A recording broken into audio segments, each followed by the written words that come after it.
The skeletal remains were still wearing their father's identical silver watches, but Marcus Kane had been found 30 feet deeper than his twin brother, and the bones showed bite marks that didn't match any known predator in Lake Vermillion. Detective Sarah Chin stared at the Polaroid photographs spread across her desk, the September rain streaking her office window like tears. 3 years of searching, 3 years of a mother's desperate vigil, and now this impossible discovery that raised more questions than it answered. The dive team had found both brothers, but the positioning of their remains defied every theory about drowning victims. Marcus and Michael Kane hadn't just died, they'd been arranged. The coroner's preliminary report lay heavy in her hands. Michael, the older twin by 7 minutes, had been found in the boat's cabin, wedged beneath the overturned hull at a depth of 40 feet. His remains were largely intact, protected by the wooden shelter. But Marcus had been discovered in the lake's deepest trench, nearly 70 feet down, his bones scattered in a perfect circle around something that made Sarah's blood run cold, a vintage fishing tackle box that shouldn't have been there, filled with objects that had no business being at the bottom of a Minnesota lake. 3 years earlier. The Kane twins had been inseparable since birth, two halves of the same restless soul. At 24, they still shared the same weather department above their uncle's bait shop, the same calloused hands from years of commercial fishing, and the same haunted look that had settled in their eyes after their father's funeral 6 months prior. "We should take the Serenity out to Dad's spot," Michael had said that crisp October morning, his breath visible in the pre-dawn air. The inherited fishing boat had sat unused since their father's heart attack, a 30-foot vessel that had been Tom Kane's pride and joy. He always said the lake gives up its secrets to those who know how to listen. Marcus, quieter by nature but fiercer in his loyalties, had nodded while packing their father's old tackle box.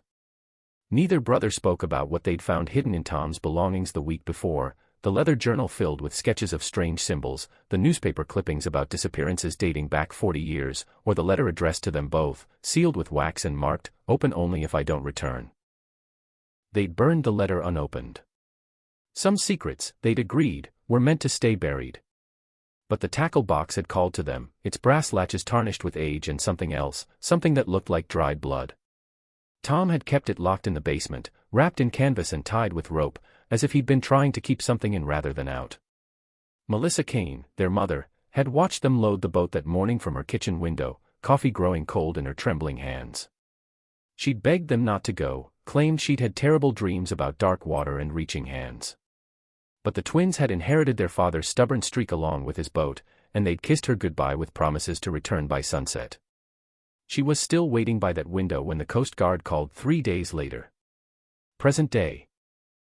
The tackle box sat on Detective Chen's evidence table like a malevolent altar. Inside, wrapped in oilcloth that had somehow remained intact after 3 years underwater, were items that belonged in a museum, or a nightmare. A whalebone carving of a creature with too many tentacles. A collection of teeth from various animals, each one filed to a point and strung on fishing line. And at the bottom, a journal written in Tom Kane's careful handwriting, documenting something he called the Deep Compact. Sarah had been a skeptic her entire career, but the entries in Tom's journal read like a madman's confession. Accounts of nighttime fishing trips where he'd thrown more than bait into the water. Stories of voices calling from beneath the waves, demanding payment for safe passage. And most disturbing of all, a genealogy of the Kane family that traced back to the lake's first settlers, each generation marked by mysterious disappearances and violent deaths. "The thing beneath Lake Vermillion is older than the town," Tom had written in his final entry, dated just days before his heart attack. "It's been feeding off my family for generations, and now it wants my boys. I've tried to appease it, tried to keep the old bargains, but it grows hungry. The Deep Compact is breaking, and when it does, something terrible will rise." The journal contained maps of the lake floor, marking locations where Tom claimed to have made his offerings. Cross-referencing with missing persons reports going back decades revealed a pattern that made Sarah's hands shake. Every 7 years, like clockwork, someone from the Kane bloodline vanished into the lake's depths. The twins had simply been next in line. But the evidence suggested they hadn't gone willingly. The dive team had found signs of a struggle on the boat, gouges in the wooden deck that looked like claw marks, and streaks of what tested as human blood leading to the rail. More disturbing were the photographs taken of the lake bottom around Marcus's remains. The sediment had been disturbed in massive patterns, as if something enormous had been moving through the silt. And the positioning of the bones.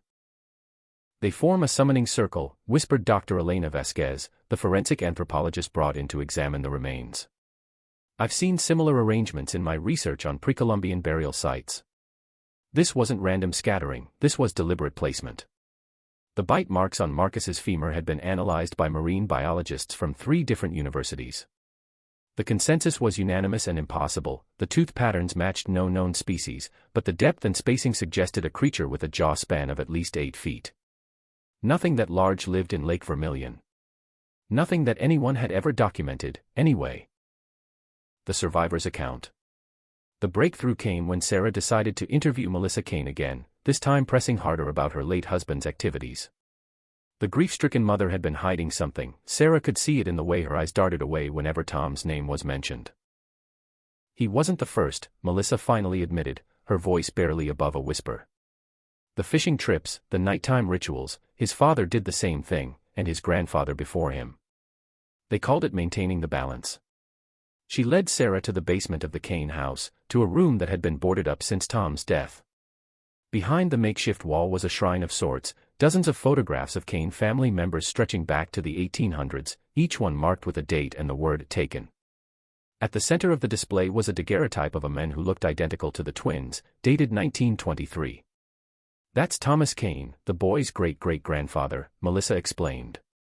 The first to make the compact. He was a surveyor, working on the railroad expansion through northern Minnesota. The workers had been disappearing, whole crews vanishing in the night. The local Ojibwe warned them about something that lived in the deep places, something that had been sleeping until the blasting woke it up. According to family legend, Thomas had ventured onto the lake alone one night and made contact with the entity. In exchange for his bloodline's service, regular offerings and sacrifices, it would leave the town alone. The compact had held for over a century, with each generation of Kane men serving as unwilling priests to something that should not exist. Tom tried to break the cycle, Melissa sobbed. He thought if he could find the thing's resting place, he could destroy it or appease it permanently. But the twins, they found his research.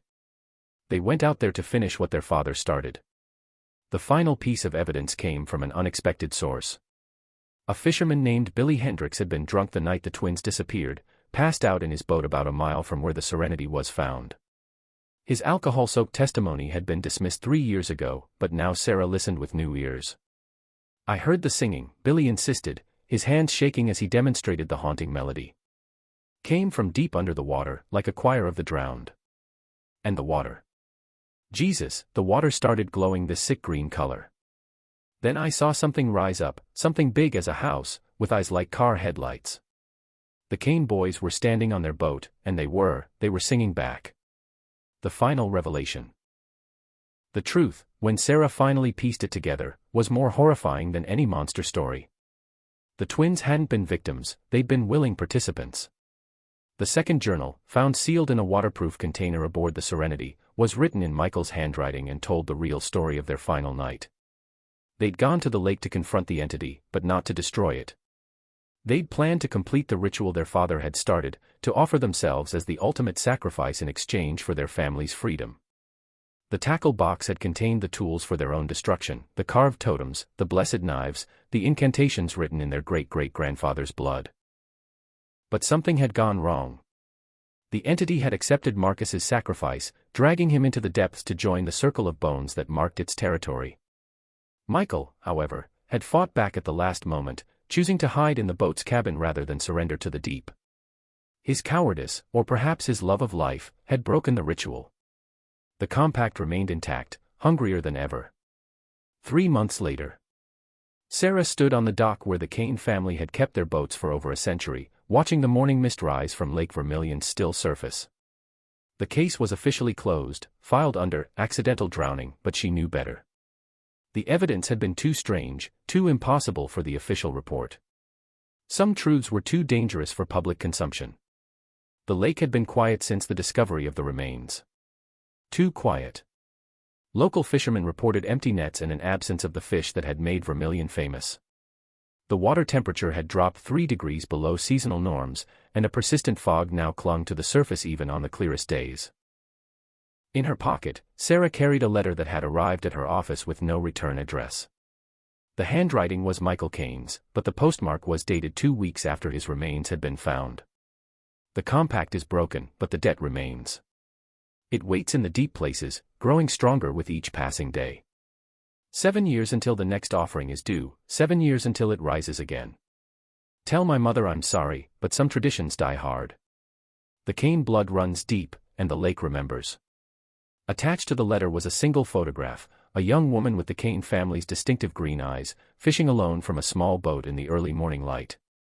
On the back, someone had written in Tom Kane's careful script, Anna Kane Mitchell, age 24, great niece.